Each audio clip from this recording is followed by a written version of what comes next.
Inner alchemy, the ouroboros, urine, Shivamukalpa, sun gazing, and toys, imagination. So this is what this educational talk here is. Now, I see reflections, so do you. So if you would like to become more clear-minded, you might start with cleansing out your temple. Sounds like a good idea. Because the cleanliness of your mind is based on the cleanliness of your blood. Now, I'm not here to argue with you about urine drinking or Shivamukalpa or what even your plasma ultrafiltrate is. Because if you would put blood and urine in one glass, the urine would sit on top of the blood. So that shows you that urine is cleaner than your blood because it's about density and buoyancy. It's about how dense is something, how buoyant is something. This is alchemy. This is witchcraft. So if something is cleaner or clearer, it rises to the top. So this is also what spirits are. If you would distill something, if you would boil something down, you would get to the essence. And if you distill it, the mystical things will rise up. So that's basically what the spirit is. This is how you would produce hologram,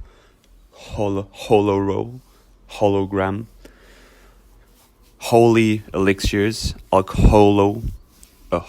You would create a hole inside of you. That's also what sun gazing is doing. It's also what fasting is doing. So the ouroboros would flux through you. So it would run through you way better. So if it runs through you because you're free, you're empty, you would see your surroundings as the subconscious representations of your mind. This also gets into Bobby Hemmett's works and how you manifest through your mind, how you work with your mind.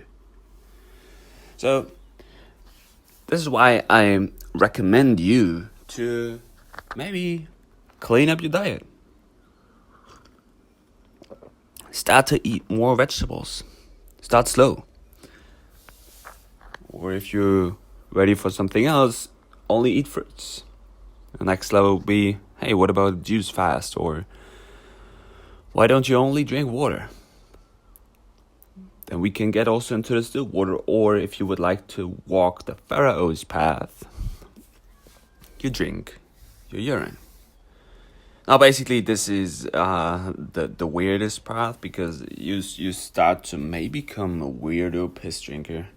But what you really become is a very powerful being because you know yourself. And if you know yourself, nobody is able to argue with you around and nobody is able to mind control you through their shit. Because you always know when you are very deep into Shivamukalpa that you are the self-sustaining battery. And you can go very long without dense food. You can go very long without even like maybe normal drinking. You can just drink your urine. You can just... What about dry fasting? Staying dry, you know? And this is how you would learn, because learning is based upon experience. Learning is based upon perception and perspective. This is how you would figure out what your vessel really is, what you are, how you would manifest things in your life. And see, this is basically the whole clue in here, that we are the self-sustaining battery. But somehow there are different forces in us next to the four elements. The forces is the four elements, the four angels of mind. So air, water, earth, and fire. Then it depends on culture.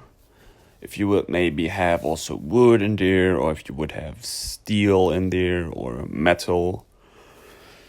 See, but this is basically what the human body is. It's a manifestation of the eternal things which are around us.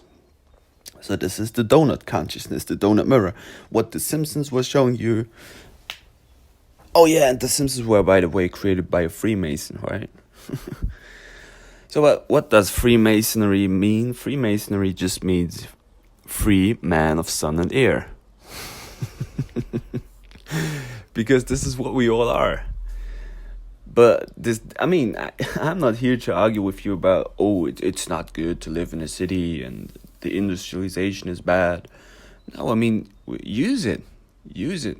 If it's there, just use it. It's here for toys. It's toys and entertainment. Entertain mind.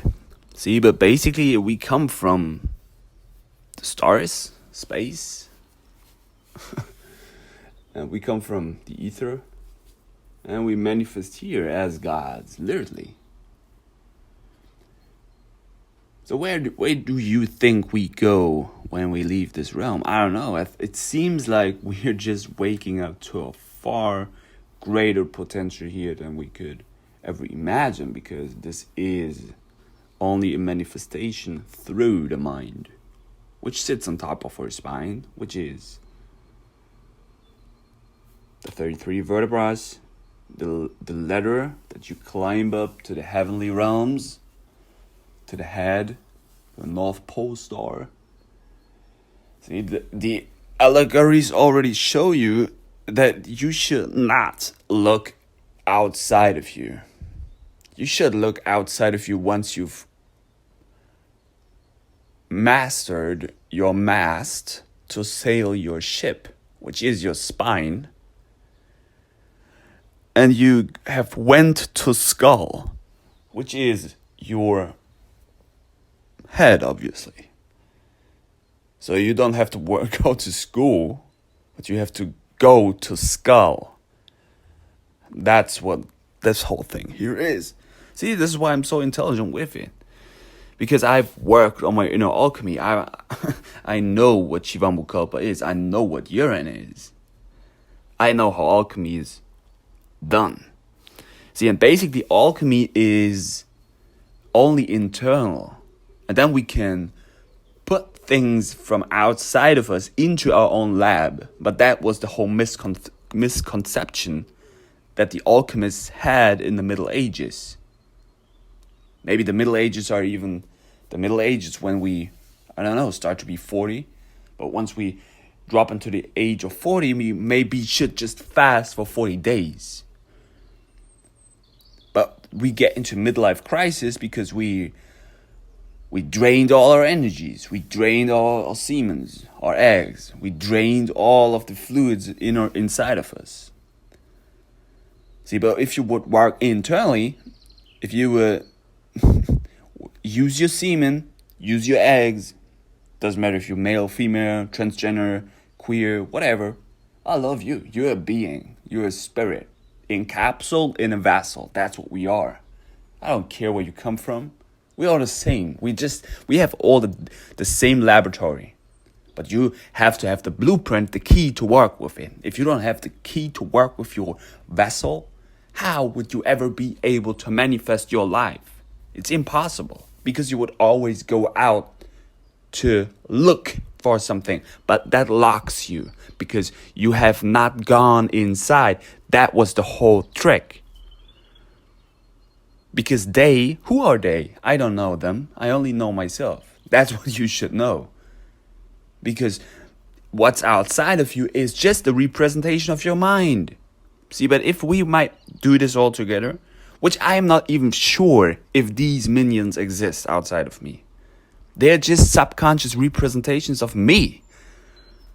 Because you have probably no clue who I am. I beat myself in this Matrix game. In order to help you to go out of here. See, but at the same time, I construct here as God creator. And I just observe what these minions are doing. See? So, what will happen when I die? I will get my superpowers back, my creational aspects as a pharaoh, as a chemetic being. But it seems like I'm just here a chemetic being. I'm something far greater. When I finally wake up, maybe I'll wake up tomorrow.